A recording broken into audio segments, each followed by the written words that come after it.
archive space, and there will be time for questions. But yeah, let's just get into it. So the first part of my field experience was to process for unprocessed boxes in the Robert Cohen collection. Why are they in the Robert Cohen collection? Robert Cohen co-authored a book with Henry Melberg, who was also a professor of philosophy and physics. When Henry died, his stepdaughter was cleaning out the attic, as people do, and she found these boxes that contain material created by Josephine and Henry, and she actually reached out to Robert and wrote a letter, which is in the collection under internal documents, asking if Robert wanted these boxes. He said yes. He tried to organize it the best he could. In, I believe, 2011, he left a little note in the box. He was a very organized man. But as I was surveying the material, I found it kind of quite obvious that Josephine and Henry deserve their own series. A little bit about Henry and Josephine. So they got married before World War II in Poland. Once the Nazis invaded, they had to flee their home and kind of go under fake identities. And Josephine was known as Countess Janina, and she helped rescue a lot of prisoners from the Nazis. This is very important because her manuscripts in her collection, or in her series, are about her memoir that she wrote. So this is the scope and content note, as well as her biographical note.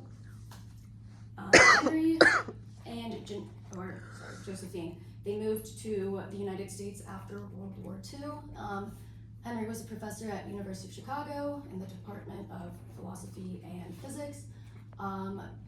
Josephine was a professor at the Illinois Institute of Technology, and she was a mathematician. So let's go into the arrangement. Josephine's collection series is a bit smaller, with two sub-series: correspondence, which I arranged by institution. It fell very nicely into these three categories. It made my archive brain very, very happy. I don't think I'll ever get that lucky ever again, but, and then her manuscripts, followed by these sub-series related to her memoir, which is about her time in Poland, saving prisoners of war, and her study, which is relating to her time as a professor and math. I tried to read the study. I'm an archivist. I'm not very good at math, but Henry's is larger. I tried to mirror their series because I wanted consistency for the researcher, and they are right next to each other. He has a bit more professional materials that relate to his philosophy and physics work, and some proposals that he wrote after his retirement. Who's excited? Let's get into archive space. This video kind of explains how I took the metadata from the Excel sheet and transferred it into archive space. So in this video, I'm going to explain how I took the metadata from the Excel sheet and transferred it into archive space. Right now, this is the collection level of description page. To add a series, you just click Add Child, and it will show a new page where you can fill out all the information about the series. There's a navigation table right over here where you can click and skip to different sections. Makes it really easy, or you can scroll. Same thing for sub-series, Add Child button. And then the good thing about archive space is that it allows you to add as many sub-series as you would like. So correspondence is a sub-series, and these are all the files in that sub-series. But manuscripts has multiple sub-series in the, or multiple And this is actually a good example of where I used rapid data entry. So let's look at this page right here. This is where all the basic information goes. It's pretty intuitive right here. The difference with rapid data entry is that instead of being vertical, all of it is horizontal, and you can keep adding rows for your files in the sub-series, which I did do, and I wouldn't say one was quicker than the other. It is nice though, because in rapid data entry, the date is remembered. So say you have a bunch of files in a sub-series that have the same date, you don't have to retype the date, it will automatically remember it. And I guess if they have very similar titles, you can do a quick copy and paste and change whatever you need. It was useful.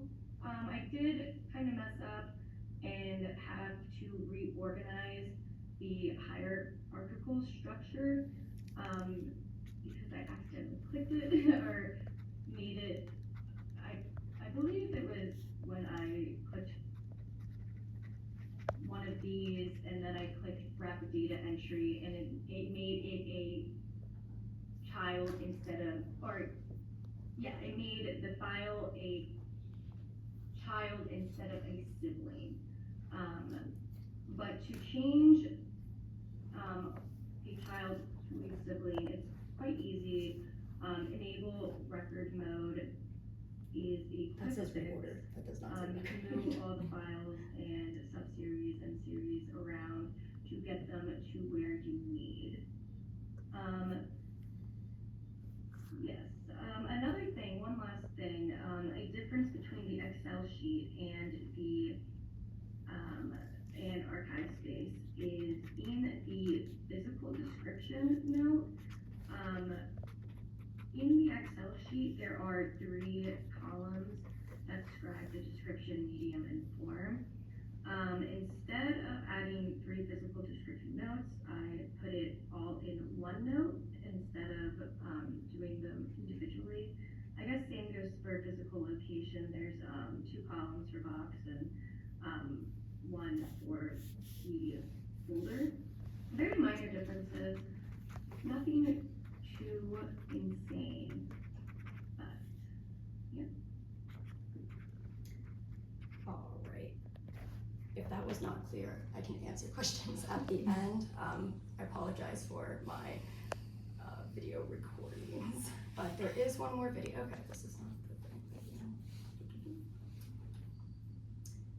This is about linking agents through ArchiveSpace.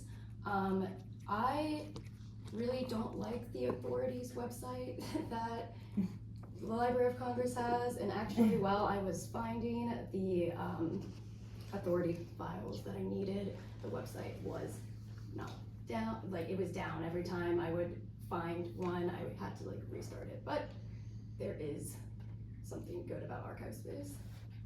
In this video, I want to explain how to add agent links on the file level. You can also do it on the sub-series or the series, but for this example, I'm going to be showing you how I added the notable people who Henry corresponded with in his professional series.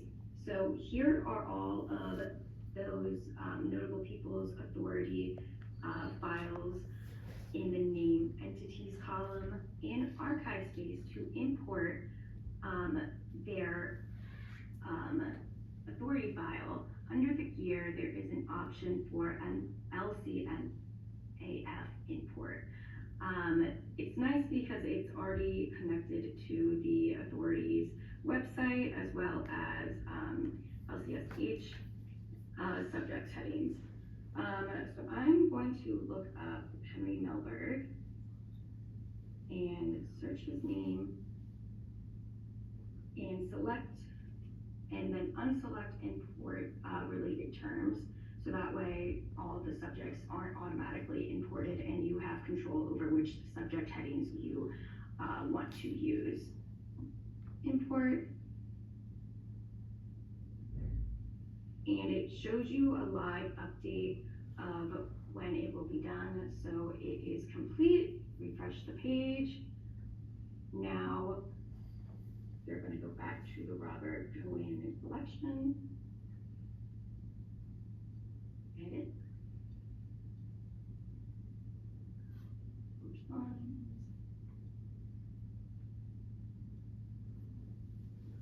And you can just click to the agent links. These are all the agent links that I have already imported. I'm just going to quickly, or as an example, just add Henry to show you that it is already imported, and you can just click it and finish, all done.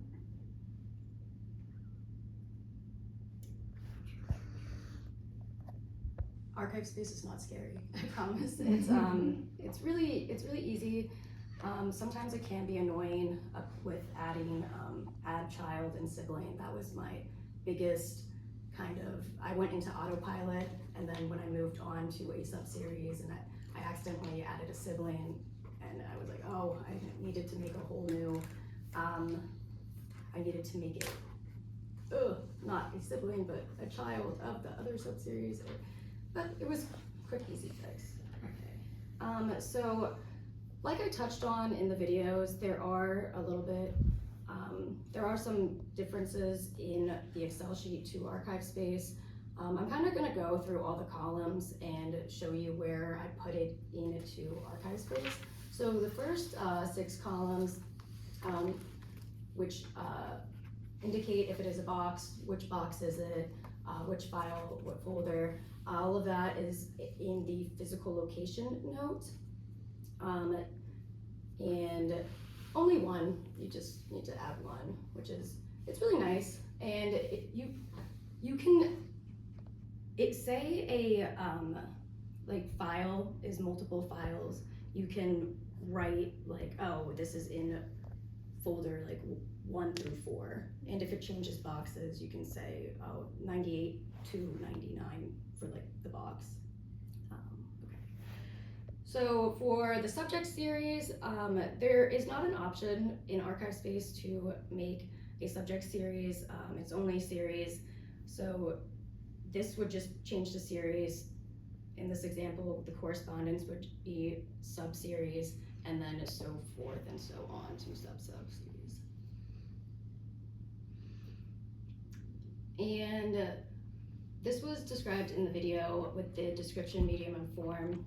I put that all in the physical description note. One really minor difference, which might be a make it or break it, but heading is actually called title, so it means the same thing. But that was my presentation. Thank you all so much for